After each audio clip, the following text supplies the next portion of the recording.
나의 조상은 대대로 바닷가에 살았답니다.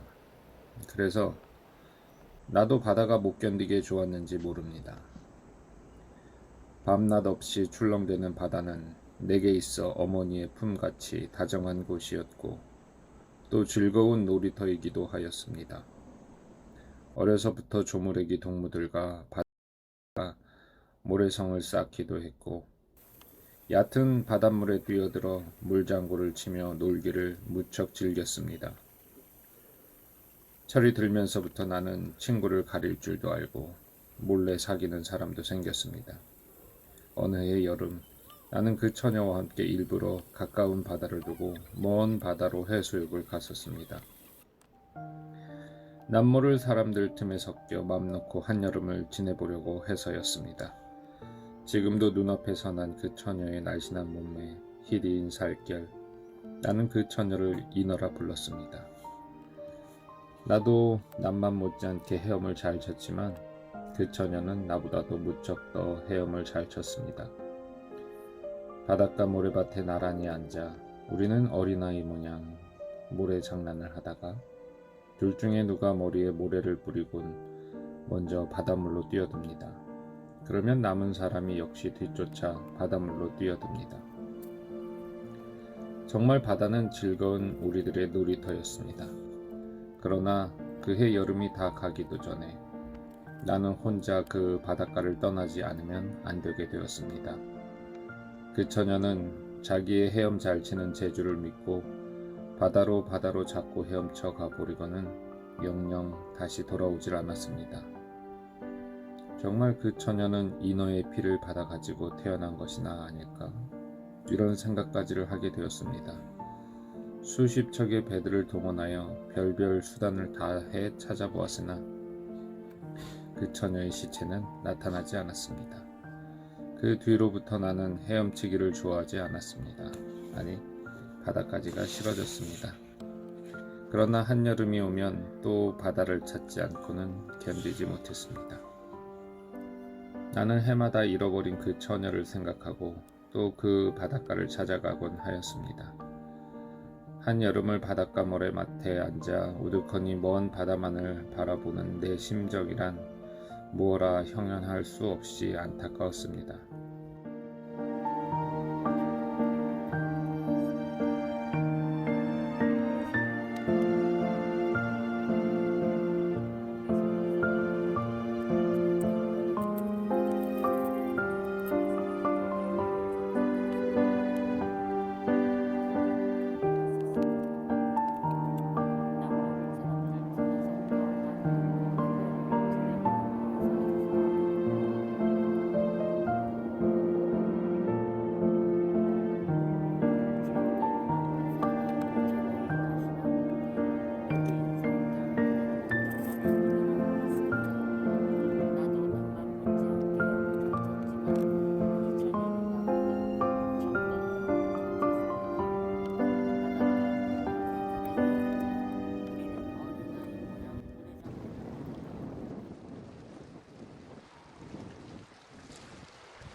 그런데 어느 날 뒤에 한 일이지만 그게 바로 그 처녀가 먼 바다로 가버린 그 날이었다고 생각됩니다.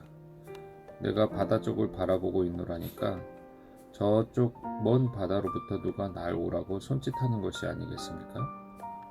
나는 벌떡 일어나 바닷물 속에 뛰어들었습니다. 얼마나 헤엄쳤는지 내 앞에는 조그만 섬이 하나 나타났고 그 섬 위엔 머리채를 3단같이 늘어뜨린 처녀 하나가 앉아 있었습니다. 참 용감하군요. 아직 아무도 여기까지 헤엄쳐 온 사람은 없는데 하며 반겨 맞아주었습니다. 당신은 누구신데 이런 외딴 섬에 혼자 앉아 있어? 보시는 바와 같이 하며 그는 머리채로 가렸던 몸뚱이를 드러내 보였습니다. 인어로구나. 인어라는 말은 들었지만 그리고 그림 같은 데서는 본 적이 있지만 정말 이렇게 하반신이 고기꼬리로 된 사람은 보기는 처음입니다. 자세히 보니 몸에는 전부 고깃비늘 같은 것이 돋아 있었습니다. 그러나 나는 조금도 놀라거나 또 놀라워하는 눈치를 보이지 않았습니다. 나는 그를 물끄러미 바라볼 뿐 무엇라 할 말을 몰랐습니다. 당신은 그 뜨거운 사랑이, 그 안타까운 그리움이 당신을 여기까지 오게 했습니다. 그러나 퍽 실망하셨지요? 그 여자는 이 바다에도 이젠 없습니다. 그걸 당신이 어떻게? 육지에서 생긴 일은 전혀 모르지만 이 바다에서 생긴 일은 낱낱이 알고 있지요. 그러면 영원히 다시 만날 수는 없을까요? 글쎄요, 저 하늘에 가서 영혼으로서나 만날 수 있을는지요? 그런 건 우리 인어들보다 당신네들이 더 잘 알고 있지 않아요? 고맙소. 단념해버리지요. 바다를 깨끗이 잊어버리지요.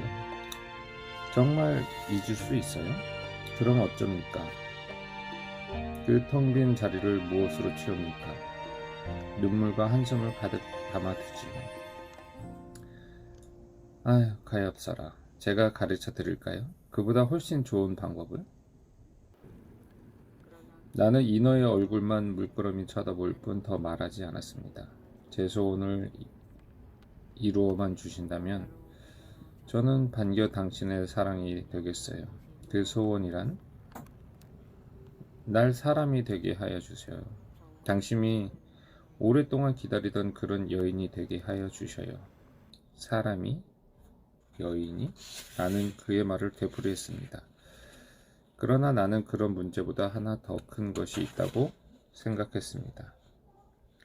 당신도 영원히 바다를 잊을 수만 있다면 난 어떤 방법을 써서라도 당신을 사람으로 만들어 드리지요.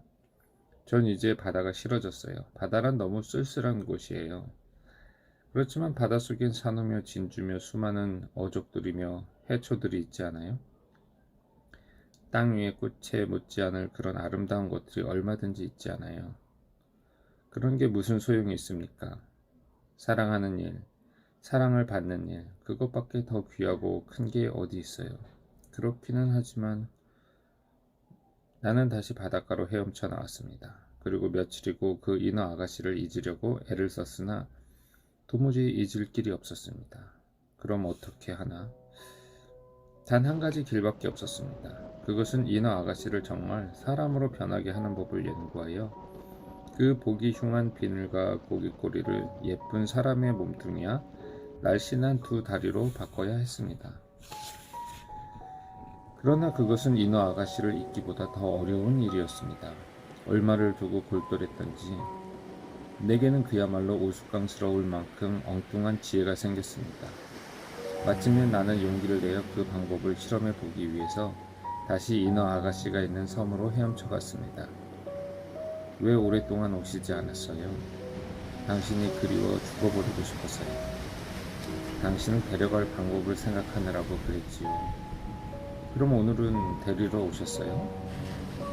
네, 대답을 듣기도 전에 인어 아가씨는 조아라 내 곁에 다가앉는 것이었습니다.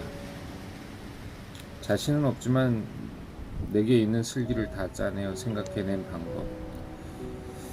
자, 어서 이걸 먹어봐요. 뭔데요? 민들레씨. 네? 민들레씨란요? 꽃이지. 이걸 왜 먹으라십니까? 글쎄 먹어봐요. 당신의 살도 우리 사람과 같아질는지 모르니까요. 인어 아가씨는 곧 내가 주는 민들레씨를 받아 먹었습니다. 그러더니 무엇에 놀란 사람 모양 전신을 부르르 떠는 것이 아니겠습니까? 민들레씨가 바람에 흩날리듯 아가씨의 전신에 다닥다닥 붙었던 비늘이 부슬부슬 떨어지기 시작했습니다. 나는 내 생각이 틀리지 않았다고 생각하니 미칠 듯이 기뻤습니다. 자, 이번엔 이 약을 하고 나는 이번엔 복숭아 꽃씨를 한 움큼 주었습니다. 이걸 다 먹어요. 어서 먹어요. 아가씨는 그걸 받아 은단알을 씹듯 다 먹어버렸습니다. 그러나 이번엔 큰일이 났습니다.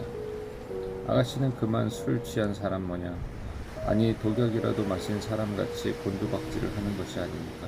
나는 어쩔 줄 모르고 왜 이래요? 진정하시오. 하였으나 아가씨는 정신없이 몸을 비비틀며 엎치락뒤치락 하는 것이었습니다. 마치 물속에 사는 고기를 땅 위에 드러내 놓았을 때와 똑같은 몸짓이었습니다. 이상한 일도 있습니다. 봉숭아씨 주머니가 바람에 아니 저절로 툭 튀듯 아가씨의 고깃꼬리 같은 하반신이 딱 갈라지는 것이 아니겠습니까? 그러자 곧 그것은 두 다리로 변하고 발이 생기는 것이었습니다. 그러자 아가씨는 꿈에서 깬 듯 감았던 눈을 뜨며 일어나 앉는 것이었습니다. 아가씨, 나는 나지막한 목소리로 아가씨를 불렀습니다. 당신이 소원하던 대로 당신은 이제 나와 똑같은 사람이 된 것이요. 자, 어서 육지로 나갑시다. 고맙습니다. 전 이제 영원히 당신의 것이에요. 우리 두 사람은 기쁨을 이기지 못해 오랫동안 부둥켜 안았습니다. 우리들의 결혼식은 옛날 얘기에 나오는 왕자와 공주의 그것같이 찬란하고 굉장했습니다. 그도 그럴 것이 바다에서 나는 값진 보화는 얼마든지 얻을 수 있었으니까요. 결혼식을 끝낸 우리는 화려한 도예지보다는 조용한 산속을 택했습니다.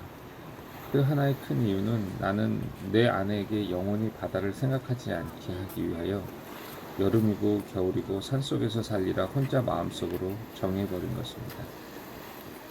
결혼한 우리는 무척 행복했습니다. 산속이라고는 하여도 돈만 있으면 무엇이 없는 것이 없습니다. 우리는 예쁜 꽃밭을 만들고 온갖 악기를 사들여 날마다 노래와 춤으로 세월을 보냈습니다. 아내는 처음엔 육지의 생활이 다소 낯설고 서툴렀으나 1년이 못 가서 아주 육지의 사람이 되어버렸습니다.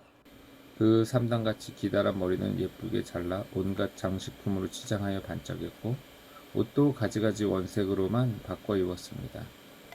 그러나 웬일인지 아내는 빨갛고 노랗고 초록빛 같은 색깔보다는 늘상 짙은 하늘빛을 좋아했습니다. 하늘빛. 아내는 내게 이렇게 말했으나 사실 그것은 하늘빛이 아니라 바다빛이었습니다. 아직도 아내는 바다를 잊어버리지 못하고 있다. 나는 마음속으로 이렇게 생각했습니다. 그러나 1년이 지난 우리들 사이에는 예쁜 아기가 생겼습니다. 아기는 무척 귀여웠습니다. 이제 나도 마음을 놓을 수 있었습니다. 우리는 아기의 옷을 사러 오랜만에 거리로 내려왔습니다. 내가 아기를 안고 우리는 천천히 거리 구경을 하며 걸었습니다. 얼마 안가 아내는 내게 어디 음식점에라도 들어가 앉자고 하였습니다. 나는 아무 생각 없이 그러자고 길가 조그만 음식점에 들어가 앉았습니다. 아내는 화장실에 갔다 온다고 곧 일어섰습니다. 5분, 10분을 기다려도 아내는 다시 나타나지 않았습니다. 아무리 생각해도 알 수 없는 일입니다. 나는 아기를 안고 음식점을 나왔습니다. 길을 걷다가 나는 문득 아까 어느 염색소 앞을 아내와 함께 지날 때 일이 생각났습니다. 지금 생각하니 그때 벌써 아내의 마음은 흔들리기 시작했던 것입니다.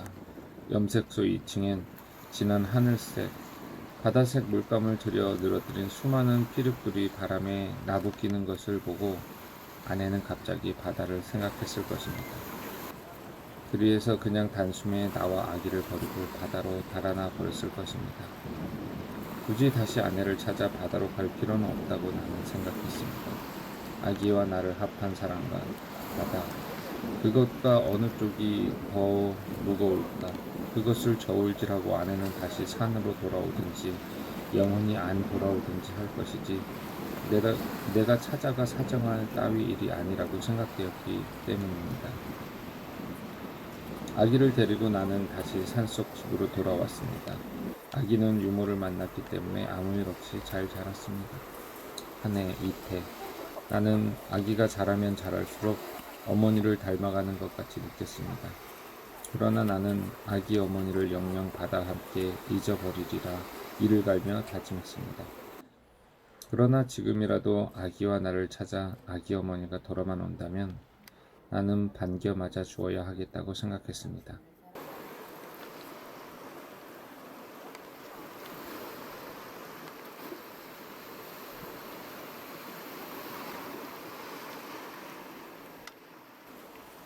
내 아기의 나이 6살 되던 해에 생긴 일입니다. 나는 아기에게 재미있는 그림책을 사다 주었습니다. 그리고 크레용과 도화지도 사다 주었습니다. 나는 그림책을 살 때마다 언제나 바다가 있는 그림책을 사질 않았습니다. 심지어는 배가 있는 그림책도 사질 않았으니까요. 동물, 식물을 그린 그림책과 기차, 자동차 같은 태연만 감으면 저절로 움직이는 노름감 같은 것을 얼마든지 사다 주었습니다. 어느 날 나는 하얀 벽에 무엇이 가득 그려져 있는 것을 보고 깜짝 놀랐습니다. 그것은 내 아이가 한번 보지도 듣지도 못한 바닷속에 사는 조개와 소라 같은 것을 가득 그려놓았기 때문입니다. 나는 내 아이에게 이걸 어디서 보고 그렸느냐고 묻기가 무서워졌습니다. 나는 이 이상 바다를 피하여 이런 쓸쓸한 산속에 사는 것이 무의미하다는 것을 느꼈습니다. 나는 아이를 데리고 다시 거리로 내려왔습니다. 경차 소리, 자동차 소리, 요란한 음악 소리. 그러나 내 아이는 그런 것들에 귀를 기울이지 않았습니다. 그러던 어느 날 나는 내 아이 곁에 앉아 책을 읽고 있었습니다. 문 밖에서 뚜 하는 그다지 크지도 이상할 것도 없는 소리가 들려왔습니다. 그런데 내 아이는 무엇에 놀란 사람 마냥 문을 박차고 밖으로 내닫는 것이 아니겠습니까? 나는 깜짝 놀라 곧 아이의 뒤를 따라 나가 보았습니다. 예, 그거 놔줘. 입에 물고 뚜뚜 부는 아이에게 내 아이가 하는 말이었습니다. 그래, 주어라. 내 아주 훌륭한 자동차를 줄게. 나도 이렇게 말했습니다. 그 아이는 입에 물었던 것을 내 아이에게 주었습니다. 나는 약속대로 몇 가의 노름감을 들고 나와 거기 있는 아이들에게 나누어 주며 너희들 이해하고 정답게 놀아줘라, 응? 하고 부탁했습니다. 그날 저녁 나는 내 아이가 뚜뚜 부는 것을 열심히 들여다보고 있다가 문득 깨달았습니다. 그것은 소라로 만든 필이었습니다. 어머니를 닮아서 너도 역시 바다가 그리운 모양이구나. 나는 내 아이를 물끄러미 쳐다보며 이렇게 생각했습니다. 그 뒤 나는 내 아이가 가지고 노는 노름감을 늘 유심히 들여다보았습니다. 내 아이는 그 값비싼 노름감을 들고 나가선 동네 아이들에게 나누어 주어버리고 그 대신 바닷가에서 주워온 조개 껍질을 수두룩이 방바닥에 버려놓고 노는 것이었습니다. 얘야, 우리 이번에 여름엔 바다에 갈까? 바다가 뭔데요? 소라와 조개와 물고기들이 사는 곳이 바다란다. 아이, 좋아. 내 아이는 기절이라도 할 듯이 좋아 날뛰는 것이었습니다. 나는 그만 정실이 아찔했습니다.